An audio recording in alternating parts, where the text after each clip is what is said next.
ဒီလောကကြီးအတွက်ဘာအတွက်လို့ရောက်လာတာလဲဘာအတွက်ဖြစ်စေချင်တာလဲကိုယ့်ဘဝကိုဘာအတွက်ဖြစ်စေချင်တာလဲကျမတို့ကြိုက်သည်ဖြစ်စေမကြိုက်သည်ဖြစ်စေကျမတို့လုံးဝရှောင်လို့မရတဲ့အားတော့နောက်ဆုံးကြတော့ကျမတို့အားလုံးဟာ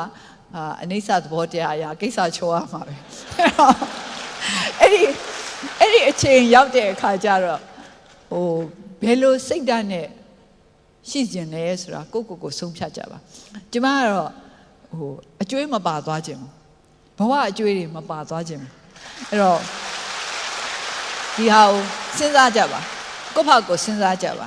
စွန့်လွတ်ပါကျမမပြောလို့ဘူးကိုယ့်အတွက်ကိုမလုပ်ပါနဲ့မပြောလို့ဒါကျမတိုက်တွန်းချင်တာကတော့တတ်နိုင်သမျှကိုယ့်ရဲ့တိုင်းပြည်အတွက်